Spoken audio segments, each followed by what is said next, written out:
हमारे एजेंसी में देवों के देव और बालवीर जैसे हिट शो देने के बाद आपने ओटीटी को चुना और ओटीटी पे भी आके आप काफ़ी धमाल मचा रहे हो। मैंने प्रोमो देखा, बहुत प्यारा लगा मुझे प्रोमो। थैंक यू सो मैं मच। जानना चाहूँगा आपका किस तरह से एक्सपीरियंस रहा, क्या जर्नी रही?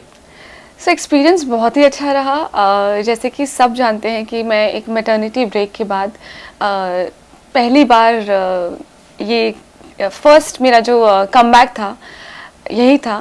फर्स्ट शो जो मैंने किया वो यही था। तो मैं जैसे ही हम बोलते हैं ना कि एक बहुत बड़े ब्रेक के बाद जब आप कोई काम करने के लिए जाते हैं तो आप थोड़े से नर्वस होते हैं।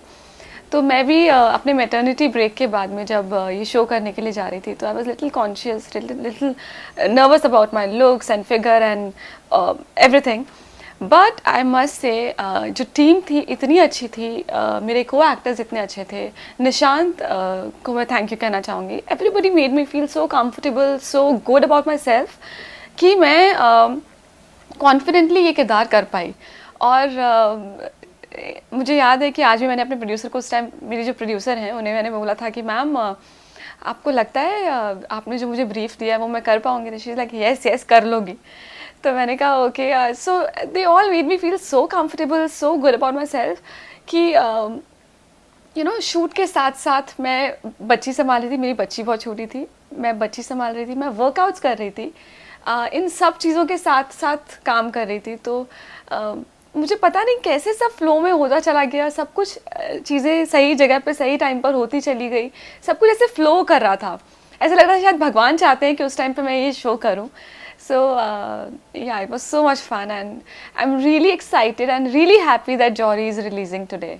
जी मैम, मैं जानना चाहूँगा आपसे, जब आपको इसका ऑफर आया तो आपकी क्या रिएक्शन था? मतलब आप सिंगल मदर हो, एक मेरी बच्ची को संभालूँ या मैं वेब सीरीज़ करूँ या मैं शो करूँ, किस तरह का आपका क्या राय क्या था? सो काम मुझे करना ही था, ये मैंने सोच लिया था कि मुझे काम मुझे करना ही था। मैंने इस पहले ही सोच लिया था कि मुझे अब काम स्टार्ट करना है, लेकिन इस तरह करूँगी, ओटीटी से स्टार्ट करूँगी, मेरा कमबैक एक ओटीटी की वेब सीरीज़ होगी, ये सब मैंने नहीं सोचा था। तो ये सब आई थिंक सब प्लान था, ऊपर से भगवान ने मेरे लिए प्लान करके रखा था कि सब ऐसे ही होगा।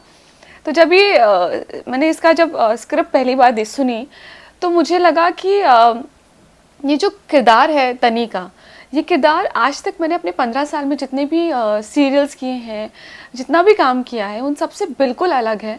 क्योंकि आज तक जो मैंने किरदार किए हैं वो एक अबला नारी के, या वो जो कॉटन की साड़ियाँ और ग्लिसरिन लेके जो मैं जो एक नॉर्मल बहू का किरदार होता है सीरियल्स में, उस तरह के किरदार किए हैं। लेकिन जब मैंने ये किरदार सुना, यहाँ पे तनी जो है एक तनी is full of style, elegance, confident लड़की है जिसने अपने पति को भी खड़ा किया है। उसने एक हमारे हम कहावत है जो बोलते हैं कि एक सक्सेसफुल आदमी के पीछे एक औरत का हाथ होता है। तो यहाँ पे नीरज मोदी के पीछे तनी का हाथ है। जो तनी ने नीरज मोदी को वो कहते हैं कि she made him that way कि he can stand in front of anyone, he can stand against anyone. तो वो कॉन्फिडेंस जो है वो तनी ने दिया है, और तनी ही उसकी ज़िंदगी में फेम और स्टाइल लेकर आई है। उसने ट्रांसफॉर्म किया है नीरज को। तो ये इस तरह की कहानी थी और मुझे लगा कि हाँ, दिस इज़ समथिंग जो मैंने पहले कभी नहीं किया है, and this is something very different and I really want to do it. तो बस क्योंकि ये एक मैसेज भी है हर एक उस औरत के लिए जो एक एक एक पत्नी है, एक एम्बिशियस लड़की भी है, और जिसके कुछ सपने भी हैं, और वो अपने पति से बहुत प्यार करती है। तो कई बार ऐसा होता है कि हर एक औरत को ना कुछ चुनना पड़ता है, या तो पति या काम। ये हर उस औरत के लिए एक मैसेज है कि आप दोनों चीज़ें साथ में कर सकते हो, आप दोनों चीज़ों को बैलेंस करके चल सकते हो। तो आपको अपने सपनों को छोड़ने की ज़रूरत नहीं है। आप आप दोनों साथ में, एक रिश्ता वही होता है कि एक पति और पत्नी साथ में ग्रो करें। तो वो मैसेज है इसमें, और I think that really attracted मी। कहानी भी बहुत प्यारा है, मैंने देखा प्रोमो, पूरा जौहरी, पूरा हीरे की कहानी है। हीरे और की कहानी है। हाँ, जी, आपसे मैं ये जानना चाहूँगा मैम, आप जब सेट पे थे, शूटिंग पे थे, तो आप अपने बच्चे को लेके जाते थे वहाँ पे सेट पे? बिल्कुल बिल्कुल, मैं लेके जाती थी और उसके लिए मैं अपने प्रोड्यूसर्स को बहुत थैंक यू कहना चाहूँगी, पूरी टीम को थैंक यू बोलना चाहूँगी कि उन्होंने they made everything so comfortable and so easy for me, क्योंकि मैं सीन करती थी और जाके अपनी बच्ची को मिल सकती थी और इस तरह से दोनों चीज़ें मैनेज हो रही थी। तो मैंने बोला ना आपको, इसके साथ साथ मैं वर्कआउट भी कर रही थी, तो मुझे इतना टाइम भी मिल रहा था। तो ये जब मैंने वेब सीरीज़ किया तो मुझे लगा कि अरे ये सब इतना इजी कैसे हो गया, क्योंकि इससे पहले जब मैंने टीवी सीरियल्स किए, जब मैंने काम किया, तो आपके पास आप जानते हैं कि टीवी सीरियल अगर आप करते हैं तो आपके पास सांस लेने की फुर्सत नहीं होती, फैमिली संभालना तो बहुत दूर की बात है। तो ये बहुत इजीली हो गया। उसके बाद अब जब मैं वापस से टीवी शो कर रही हूँ तो मुझे लग रहा है कि अरे आई थिंक वेब सीरीज ही करना चाहिए क्योंकि उसके साथ साथ बहुत कुछ चीज़ें आप मैनेज कर सकते हो। जी। साथ ही आपने बालवीर भी किया है, खूबसूरत परी का किरदार भी निभाया हुआ है, तो आपके बच्चे तो काफ़ी खुश होगी, मेरी मम्मी परी का किरदार निभाई हुई है। अभी तो वो बहुत छोटी है ये सब समझने के लिए, लेकिन जब बड़ी होगी तो आई एम श्योर वो सब चीज़ें देखेगी, सब उसको मैं सब बताऊंगी कि मैंने क्या क्या किया है, मेरे कैसे स्ट्रगल्स रहे हैं, क्योंकि मैं भी यही चाहती हूँ कि वो एक इंडिपेंडेंट लड़की बने, वो इमोशनली फाइनेंशियली हर तरह से एक इंडिपेंडेंट लड़की हो और स्ट्रॉन्ग बच्ची है। वो ऑलरेडी बहुत स्ट्रॉन्ग है, क्योंकि वो इतने घंटे अगर वो कुछ अपनी माँ के बिना मैनेज कर पा रही है तो आई थिंक वो बहुत स्ट्रॉन्ग बच्ची है, वो ऑलरेडी बहुत स्ट्रॉन्ग है। तो मैं उसको एक बहुत अच्छा ह्यूमन बीइंग बनाना चाहती हूँ, मैं एक ऐसा इंसान बनाना चाहती हूँ कि वो लाइफ में चाहे कितनी भी बड़ी प्रॉब्लम आ जाए वो बड़ी हिम्मत से उसके साथ लड़ जाए और बहुत ब्यूटीफुली उससे बाहर आए। जी।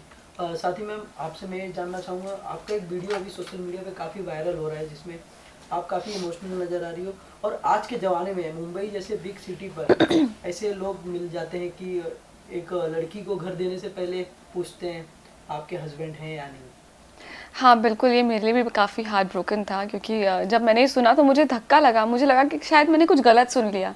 मैंने 2 बार उनसे पूछा कि सॉरी आपने क्या कहा, क्योंकि मुझे लगा कि ये कैसी बात है ये करने वाली, कि आज हम 21st सेंचुरी में हैं जहाँ पे एक औरत सब कुछ कर रही है, वो काम भी कर रही है, वो घर भी संभाल रही है, वो एक साथ 10 चीज़ें कर रही है, अपने सपनों को पूरा कर रही है। तो वहाँ पर कई घरों में ऐसा है कि जो औरत है वो हस्बैंड से ज़्यादा कमा रही है, और कई बार ऐसा होता है कि हस्बैंड्स घर पे होते हैं और औरत बाहर जाके कमा रही होती है। तो ये कैसा सवाल है कि आपके घर में मर्द नहीं है तो आपको घर नहीं मिलेगा, तो ये सुन के मुझे भी काफ़ी धक्का मिला। जी। एनी मैसेज ऑडियंस और खास करके ऐसे लोगों को जो घर नहीं देते, ऐसे मकान मालिक को? ऐसे मकान मालिकों को, मकान मालिक नहीं, जो ये सोसाइटी की कमिटी है, मेरे मकान मालिक को कोई प्रॉब्लम नहीं था, इसीलिए मैं वहाँ पर सोसाइटी मीटिंग के लिए गई थी। बट ये सोच को ही मैं सही नहीं मानती हूँ, ये सोच ही गलत है।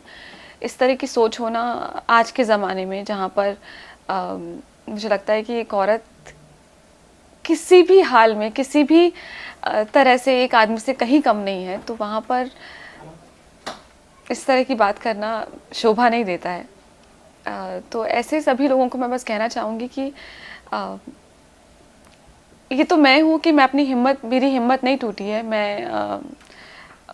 क्योंकि मैं अब ठोकरें खा के इतना स्ट्रांग हो गई हूँ कि अब जल्दी से हिम्मत टूटती नहीं है। लेकिन मेरी जगह कोई और लड़की होती, कोई और सिंगल मदर होती जो इतने सारे स्ट्रगल्स कर रही है, इतनी मुश्किल से अपने बच्चे को पाल रही है, और उससे अगर इस तरह की बातें की जाए तो अगर वो टूट गई ना तो क्या बाकी रह जाएगा। I mean, मुझे ऐसा लगता है कि किसी की हिम्मत, किसी की उम्मीद तोड़ने से बड़ा पाप और कुछ नहीं होता। जी ma'am, thank you ma'am, thank you. Thank you.